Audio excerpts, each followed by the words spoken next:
por eso, y es relativamente reciente, ¿no? Vamos a ver luego. Y es frecuente que con clamidia los médicos a veces metamos la pata.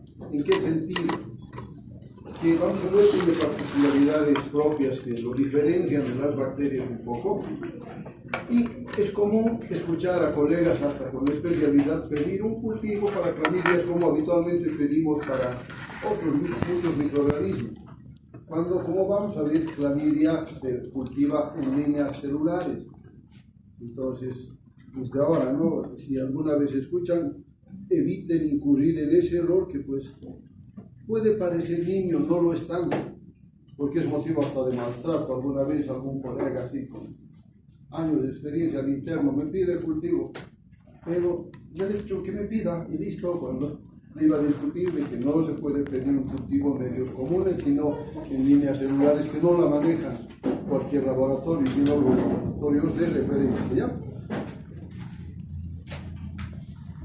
Algo de su taxonomía respecto a clamidia, la etimología de su nombre, que nos vamos a acordar desde el orden, los cierto? Clamidiales, familia Clamidiacea. Ya saben que no hace falta retorcer la boca para pronunciar esto, ¿no? Sino pronunciar una A después de la E, en fin, se hace complicado. El género es Clamidia, y una división que es relativamente reciente. Antes Clamidia era un solo género. Este género se divide en Clamidia como especie y el de Clamidófila cuando hablamos de otras especies, que básicamente tienen las mismas características. ¿Ya? Ahí lo que les decía, no sé, para algunos las clamidias se comportaban como virus, aunque su tamaño no da para eso. ¿Por qué? Porque habían algunas características, básicamente que son microorganismos que requieren de células para crecer. Son obligatoriamente intracelulares, de otro modo no podrían crecer, no podrían reproducirse, etc. No son capaces de sintetizar su propia energía, como dicen, no tienen pared, una pared definida. Sin embargo, el rudimento de pared que tienen hace que se comporten como gram negativos. O sea, una pared sencilla, a diferencia de otros gram negativos. Por eso es que tampoco utilizamos tinción gram para poderlas tener. Lo que vemos a la clamidia ahí, con una forma redondeada, es lo que se conocen como cuerpos elementales, obtenida la gráfica de microscopio electrónico, ¿cierto? Entonces, ¿qué recordar de clamidia? Que existen 15 serotipos que se diferencian los endémicos por provocar infecciones clásicas, infecciones oculares. La clamidia era conocida no como clamidia, sino el cuadro que produce desde hace muchos siglos. En cambio, ya la conocemos como tal hace unas cuantas décadas, nada más. Y a partir de eso se ha establecido, ¿no? Las clásicas, llamaremos las clamidias endémicas, tienen esos serotipos, el A, B, A y el C. Las clamidias que tienen relación con ITS son las de los serotipos D acá, D, E, F, G, en fin, hasta acá. Y una otra particularidad de otra enfermedad de transmisión sexual es el linfogranuloma venéreo, vinculado a los serotipos L1 a L3. ¿Ya? Es algo que siempre hay que diferenciar. De hecho, cuáles se han de ver con mayor frecuencia son estos dos cuadros. ¿Por qué les decía? Por la connotación que tienen como infecciones de transmisión sexual. Morfológicamente vamos a ver eso, parecen cocos por la forma que tienen, ¿no es cierto? Sin embargo, no es una forma definida, les reitero. Entonces son muy termolábiles, no soportan calor, eso es una ventaja a lo mejor si quieren, pero ya les decía, como sobreviven dentro de células epiteliales, tampoco significa que la infección se limite a su ciclo de replicación es intracelular, dos fases. Dos formas tendría este microorganismo, que son los cuerpos elementales y el cuerpo reticular. Reiterando, ¿no? Que no pueden producir su energía, que son intracelulares obligados, es decir, es un parásito obligatorio. Sin células epiteliales no sobreviviría. Su genoma es relativamente sencillo y eventualmente ya saben que son bacteriófagos, pues son susceptibles a esos agentes. ¿De acuerdo? Tiene varios antígenos, acá ya las formas que vemos de las clamidias, a veces hay formas intermedias, pero nos quedamos, les decía, con el cuerpo reticulado y el cuerpo elemental. Dentro de estos hay antígenos que están en su membrana externa, tipo lipopolisacáridos, ese antígeno MOMP, que es del inglés de una proteína mayor de membrana externa, que facilita la elusión, que la bacteria pueda escapar a la fagocitosis habitual, con algunas diferencias en cuanto a las especies que vamos a ver que existen, son 4 las principales. Y algunas otras características que tienen que ver, por ejemplo, este lipopolisacárido específico de familia o de especie permite diferenciar esas especies por métodos serológicos. ¿No? Ahí vemos una secuencia de cómo se comporta el cuerpo elemental, y esta forma que podría verse brevemente de manera extracelular es la partícula infecciosa. Ese cuerpo elemental es el que ha de invadir nuevas células epiteliales. Se puede tener de un violeta rosáceo, se dice, pero con una tinción diferenciada que es el lienzo, ¿no? Por la presencia de esa proteína puede resistir la fagocitosis, por lo tanto, persiste, está viable como para reproducir la infección cuando hay el contacto sexual. Y el CR, que significa el cuerpo reticulado, donde se han de reproducir varios ejemplares, ese sí es intracelular, a partir de un cuerpo de inclusión que se crea en la célula, vamos a ver en algún gráfico más adelante. ¿De acuerdo? Ese permite la replicación y libera nuevos ejemplares, múltiples ejemplares de las clamidias. Es así como se puede ver una célula infectada. Hay una prueba casera que a veces nos permite ver, también las pruebas de Papa Nicolau eventualmente, aunque no es específico. Reiterando, ¿no?, su ciclo reproductivo sencillo, otra vez partícula infectante, cuerpo elemental, no se olvide, y el cuerpo elemental, básicamente, ¿qué busca? Células cilíndricas no ciliadas. ¿Dónde vemos estas células? En genitales. En vías respiratorias también hay epitelio cilíndrico, ¿no es cierto? Pero que tiene cilios, que facilita la eliminación de algunos agentes. En los genitales no. Entonces, ese es el lugar, si quieren, preferido por estas bacterias para colonizar. Ya.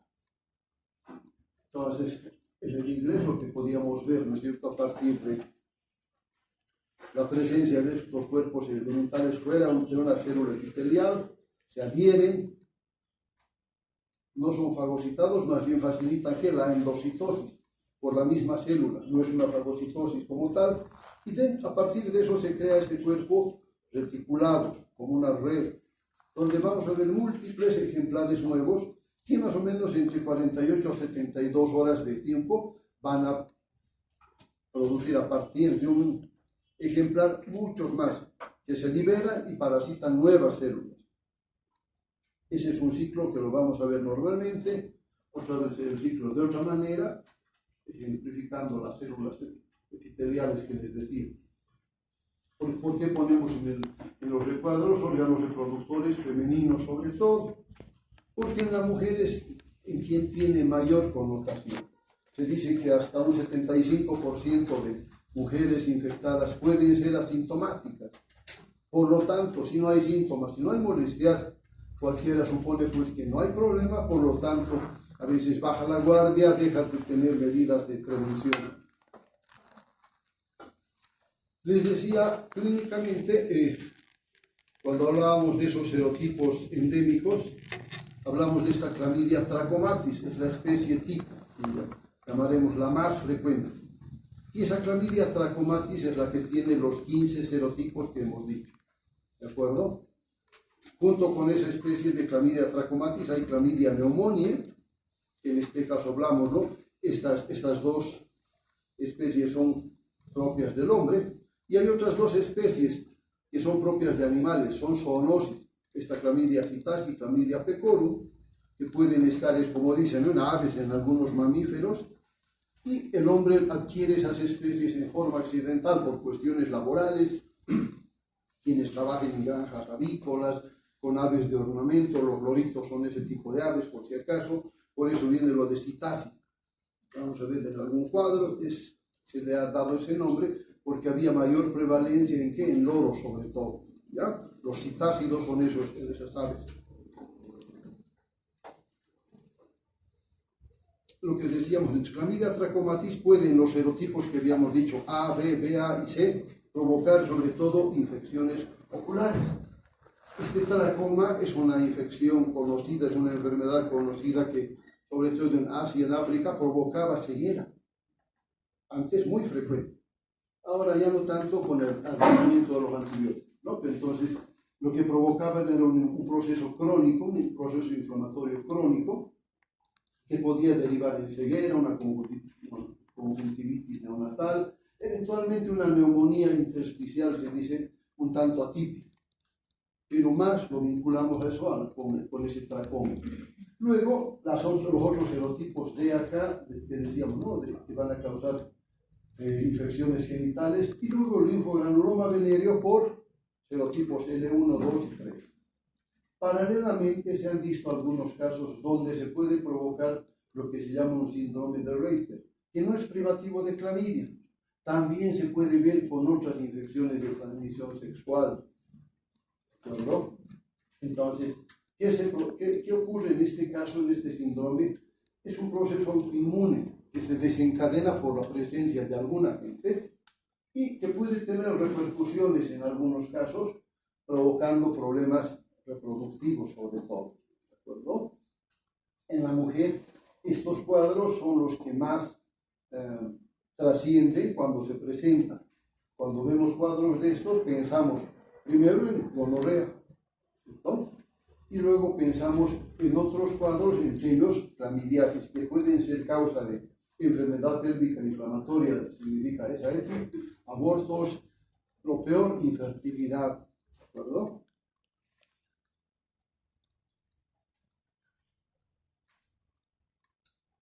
Lo que les decía, esta clamidia citasi ha de provocar lo que se llama la citacosis en los loros, o en los humanos se llama ornitosis, ¿de acuerdo? Que es un cuadro igual parecido al anterior, puede haber neumonías atípicas, eventualmente manifestaciones gastrointestinales, dependiendo de los lugares que hayan sido infectados. Les reitero, esto es una infección sobre todo laboral. Hay granjas avícolas, saben de dónde vienen los pollos, ¿cierto? Se crían en gran cantidad y el personal que trabaja en estos lugares es más susceptible de contraer alguna de estas infecciones. Y esta clamidia pneumoniae, que es otra especie que provoca sobre todo cuadros respiratorios. ¿En quiénes? En edades extremas. Más que todo en ancianos y eventualmente en niños pequeños en los que se puede presentar. Volvemos a hablar de los serotipos que causan infecciones de transmisión sexual, que en el varón pueden provocar estos problemas, ¿no? Desde una epididimitis, una prostatitis, una uretritis, y eventualmente también en varones pueden ser causa de infertilidad. ¿De acuerdo? De jóvenes nos parece mejor, ¿no es cierto? Sin embargo, cuando pasa el tiempo, para las damas sobre todo, es un problema serio, que alguien no pueda embarazarse, no pueda concebir, y es relativamente frecuente. Entonces, parte de los problemas se dan por estas infecciones. Lo que decíamos, el tracoma, pues es una infección ocular. En alguna parte se puede ver esa triquiasis, es como la eversión de las pestañas, que en un contacto frecuente con la córnea van provocando un proceso inflamatorio crónico en el que este se queratiniza. Si quieren, se forman las famosas, lo que llaman común las nubes, ¿no es cierto? Son compresiones, cambio. Ese tejido de la córnea se defiende, de ser un epitelio se convierte en tejido fibroso. Por lo tanto, pues progresivamente pierden la capacidad visual, ¿no? Va a haber una fibrosis progresiva y se forman como cicatrices. Por lo tanto, esa queratoconjuntivitis crónica, lo de querato se refiere aquí a la córnea, causada ¿por qué? Por la eversión, la agresión permanente de las pestañas puede derivar en ceguera. El otro cuadro que es frecuente se llama linfogranuloma venéreo, por los serotipos que hemos dicho.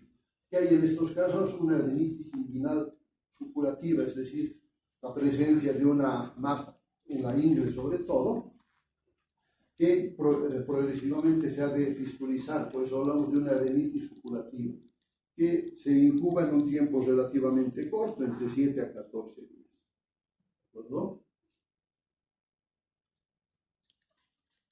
Hablando de clamidia trachomatis, reiterar eso, ¿no? El huésped natural es el humano, igual células epiteliales son las que van a parasitarse, reiterar los 15 serotipos que hemos dicho para el tracoma endémico, para las infecciones de transmisión sexual y para el linfogranuloma venéreo. En el tracoma, que vamos a ver,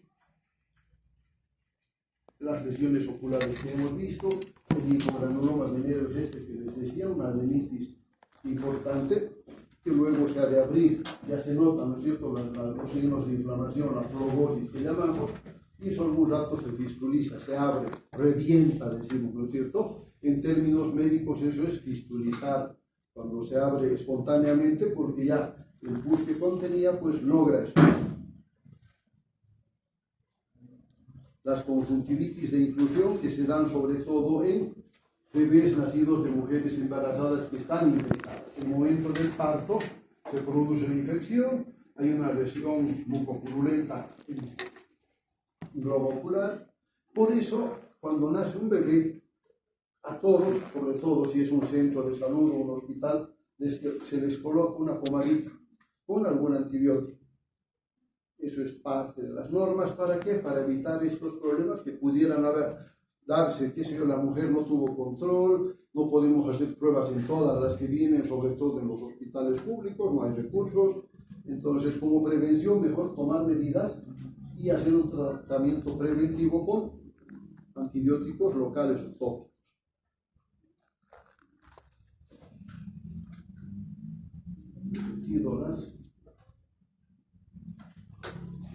Si hablamos de clamidia citasi, les decía, ¿no? Sus hospederos naturales, aves sobre todo, y eventualmente algunos animales domésticos también, por el contacto con estas aves. Tienen algunas particularidades, pero que no son significativas para establecer un diagnóstico rápido de especie. Requerimos de hacer otras pruebas, ¿de acuerdo? Y graficando quiénes son sus hospederos, ¿no? Aves y animales domésticos. Cuando se da la infección por esta clamidia citasi, podemos ver manifestaciones muy variadas, ya les decía, hasta gastroenteritis, meningoencefalitis, una neumonía, hepatitis, en fin. De aquí rescatamos el cultivo que se puede hacer, si se fijan, en estas células que tienen sus nombres. Parecen nombres raros, ¿no? Células de embrión de pollo, sí, también les llaman a esas células Leventhal. Lo más específico son estas células McCoy, que habían sido fibroblastos de ratón, o las células HeLa, que son células que se pueden conservar en laboratorio, libres de infección, y en este caso habían sido unas células cancerosas. Hace años se encontró que células cancerosas de un cáncer de cervix uterino podían mantenerse en laboratorio indefinidamente. Valiéndonos de esa observación, de ese hallazgo, a esas células le podemos colocar algún microorganismo y le da pues el medio, el sustrato adecuado como para que puedan desarrollarse y luego podamos identificar, de acuerdo a la muestra que hemos puesto, de qué se trataba. Podían ser virus o en este caso podemos usar clamidias. Ante esa sospecha pudiéramos hacer. El procedimiento es complicado. Les decía, no en cualquier laboratorio se manejan estas células. Por lo tanto, para los laboratorios de referencia sí nos sirve. Más fácil que esto es hacer pruebas serológicas o pruebas moleculares como el PCR. Las serológicas son esta IFD, que sería inmunofluorescencia directa, o la prueba de ELISA, de la que seguramente ya han hablado, ¿no? Volviendo a lo de clamidia citasi, también se puede hacer tratamiento con agentes como la tetraciclina, eritromicina, la acitromicina.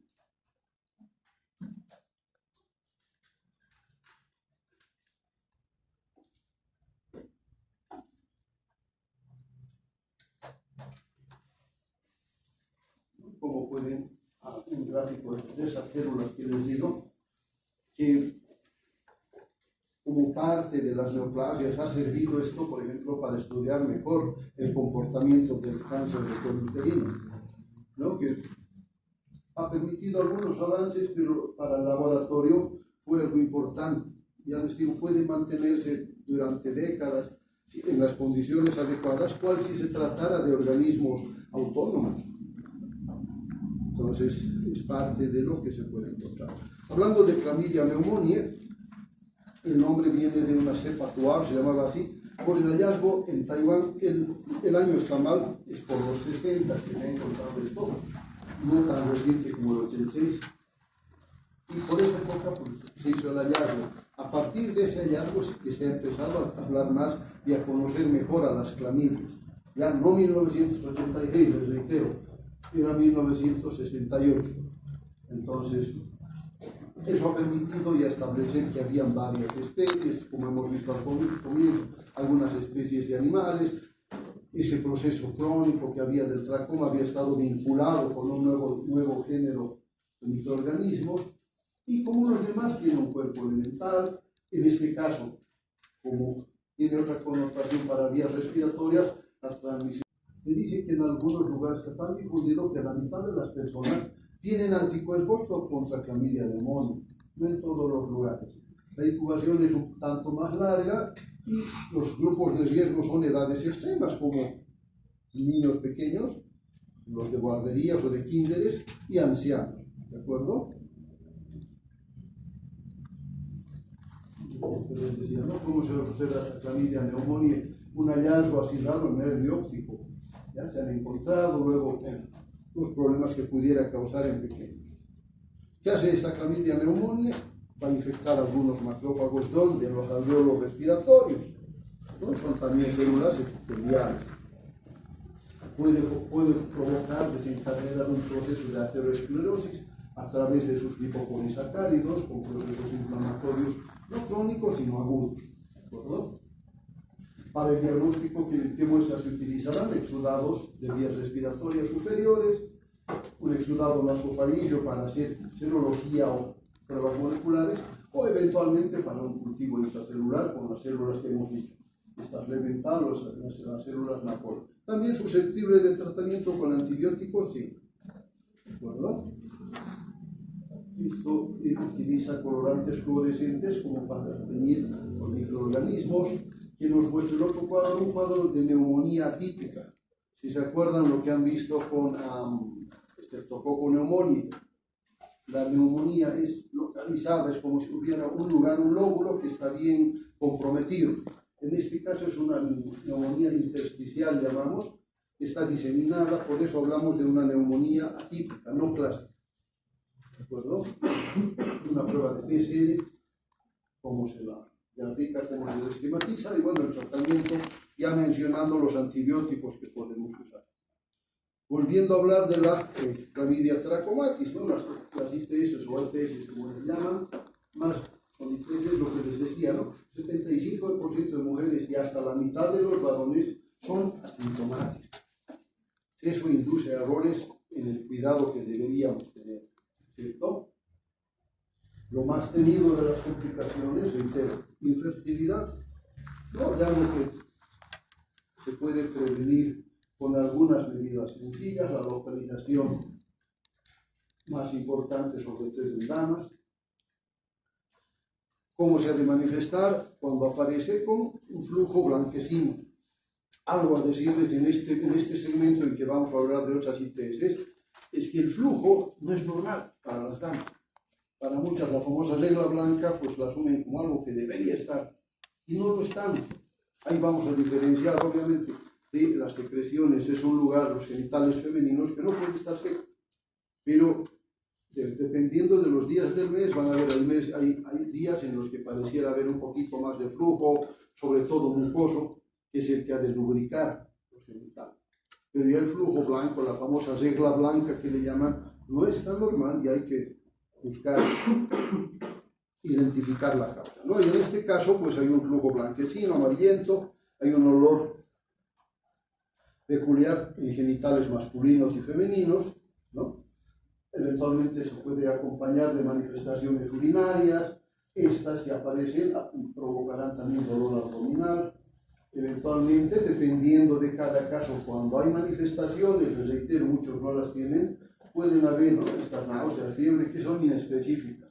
La dispareunia se refiere al dolor con las relaciones. que puede haber, que a veces no se comenta, pero sí puede haber en las relaciones. Sangrados eventualmente, la afección de otros órganos cercanos, lo que decíamos, el tracoma ya conocido desde mucho antes. Un hallazgo en laboratorio que puede haber eosinofilia, ya cuando hacemos una prueba. Otra vez una gráfica del tracoma, cómo se va invirtiendo el párpado, donde vemos ya lesiones crónicas, ¿no? El flujo que les decía, esta es una imagen con espéculos del cérvix uterino, un flujo de medio lechoso que tiene sus particularidades.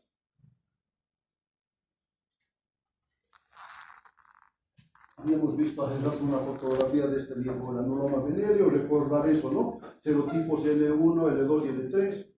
Como dice, una infección linfática con ataque a los ganglios linfáticos y cuando supuran se forman esos jugones. En la mujer puede causar el proceso que se llama enfermedad térmica inflamatoria, igual que los otros serotipos de acá. La cervicitis, la complicación de la infertilidad o esterilidad. Eventualmente pueden haber embarazos ectópicos. Si alguien no sabe qué es esto, es cuando el embarazo se queda en las trompas. Si se acuerdan el proceso de la fecundación, en las trompas se da la fecundación. Si por efecto de una enfermedad inflamatoria, de la afección de las trompas por clamidia, lo que hace es la trompa reducir su calibre, reducir su luz. Si el óvulo fecundado, en esa migración que debe seguir para llegar a útero, no tiene la facilidad porque va creciendo, se van, ¿no es cierto?, replicando las células. Por lo tanto, pues se queda en la trompa y ahí continúa su desarrollo. A eso llamamos embarazo ectópico. Si eso ocurre, es un proceso que acaba con una cirugía, se resuelve como un acto quirúrgico. Y mucho peor si es que este se complica, porque tiene un límite para crecer ese embarazo, la trompa no puede contenerlo, más y que hace, se abre. Estalla la trompa, se disemina sangre a la cavidad peritoneal, entonces hay que operar esas pacientes. En otros casos el embarazo puede seguir, pero puede acabar con un parto prematuro, o si es precoz el embarazo, en un aborto espontáneo. ¿Ya? Otra vez el que habíamos hablado es el síndrome de Reiter, ¿no? Problemas urinarios con compromiso del estado general. La gráfica a través del linfogranuloma, creo que el anterior estaba mejor, ¿no?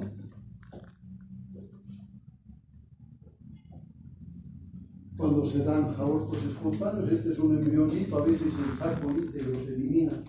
Y aquí se nota algo de lo que hace la cabecita, ¿no? Y los globos oculares, un parto prematuro con bebés nacidos antes de tiempo que pues tienen muchas dificultades para sobrevivir. La conjuntivitis que decíamos crónica, con las córneas ya muy inflamadas, con menos frecuencia procesos artríticos pueden darse. ¿Ya? Para el diagnóstico, ¿qué vamos a utilizar? Muestras, dependiendo del lugar, si son de genitales, pues el flujo, ¿cierto?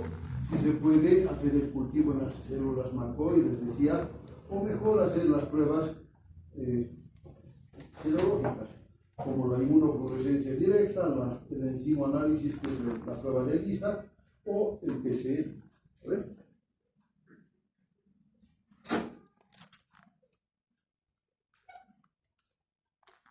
Esa es la prueba de inmunofluorescencia, por eso se ve con esa coloración, con un microscopio especial que se llama el microscopio de fluorescencia.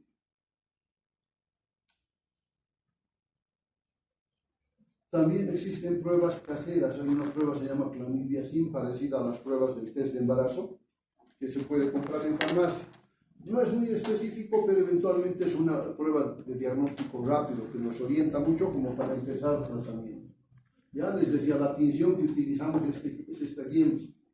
No utilizamos tinción Gram por si acaso, tómenlo en cuenta. Luego las pruebas moleculares, que puede ser la PCR o también la LCR, que es la reacción en cadena de ligasa. Alguna diferencia respecto a la PCR, pero es parte de esas pruebas, porque decíamos inmunofluorescencia directa, el diagnóstico serológico tiene un buen resultado, tiene una buena sensibilidad. La hibridación in situ es otra prueba molecular, y lo que les decía, ¿no?, la prueba de ELISA. un ejemplo de cómo se hace la PCR y se evalúan. Esto se hace con máquina. No es visual, decir esto me parece, no.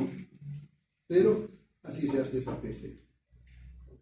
La tinción, pienso lo que nos muestra, la tinción de inmunofluorescencia, la prueba de ELISA, esquematizada, y una prueba de reacción en cadena de ligado. Para el tratamiento podemos utilizar varios antibióticos. Dependiendo del cuadro, por ejemplo, si pensamos en un problema ocular, la citromicina debe ser importante. En el linfogranuloma venéreo se dice que sería más adecuada, más efectiva la tetraciclina. En las conjuntivitis y neumonías recién nacidos, la eritromicina. En cuadros oculares también la doxiciclina, así como las ITS. Junto con el tratamiento, algunas medidas complementarias a sugerirles, como la abstinencia, ¿no?, de relaciones, por lo menos 7 días después de terminar. Lo que decíamos hace rato como preventivo, Cetobrex o Salatán son los nombres comerciales de los antibióticos que utilizamos. En los casos de infecciones de transmisión sexual, acitromicina, doxiciclina u ofloxacina. Para que hagan memoria a qué grupos de antibióticos corresponden. ¿Esta ofloxacina es qué? No me digas un antibiótico, lo son, alguien dijo eso. ¿Pero a qué grupo? Así hacemos memoria en las prácticas, nos preguntan. Por su sufijo, ¿qué será? Ofloxacina, ciprofloxacina, norfloxacina, ¿qué son? ¿Quién se anima a ver? ¿Quién es de mi grupo? Voy a identificar. Ya hemos hablado de esto. ¿Cómo es cristal? Y las otras, la citromicina, igual con la terminación, eritromicina, citromicina, roxitromicina, macrolidina, ¿qué son? Macrolidas.